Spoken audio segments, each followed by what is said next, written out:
मी बनकरी केली होती, तुम्हाला उमेदवारी मिळाली नव्हती, सच्चे कार्यकर्ते होता, काय सांगाल?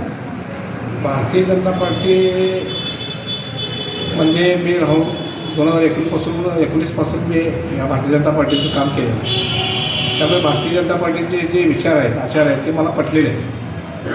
पण ठीक आहे, मला तिकीट जरी पक्षाने नाकारले असले तरी पण मी आज आमचे नेते शिवसेना होळकर साहेब, तसेच आपल्या इचलकरंजी विधानसभेचे कार्यसम्राट श्री राहुल साहेब आवडे, तसेच प्रकाश अण्णा यांच्या आदेशानुसार मी आजचा मी जे अपक्षाची उमेदवारी दाखल केली होती ती आज मी माघारी घेतो. काय तुमचं पुनर्वसन करताना सांगितलं आहे का एक निष्ठावंत भाजप कार्यकर्त्यावर माघार घेत आहे? भारतीय जनता पार्टी एक अशा पक्ष आहे की तिथं कार्यकर्त्यावर अन्याय केला जात नाही.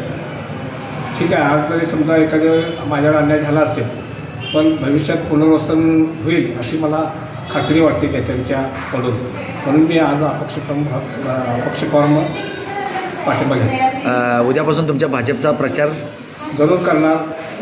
चारही उमेदवार आहेत आमच्या प्रभाग क्रमांक 9मधील, त्यांना तिन्ही निवडून कसे येतील यासाठी मी माझी ताकद पूर्णपणे त्यांच्या पाठीमागे लावून त्यांना निवडून आणण्याचा प्रयत्न करतो. उद्या तुमचे लाडके देवाभाऊ येणार आहे.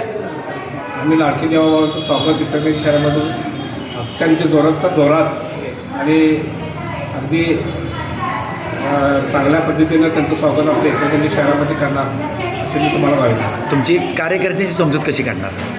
कार्यकर्त्यांच्या समवेतच मी आमच्या नेते लोकांना घेतलं आणि कार्यकर्तेसुद्धा त्यांच्या म्हणजे त्यांच्या आदेशानुसार कार्यकर्तेसुद्धा समाधानी झालेले आहेत. त्यामुळं पुढं त्या कार्यकर्त्यांना भारतीय जनता पार्टीचं काम करायला काय अडचण नाही.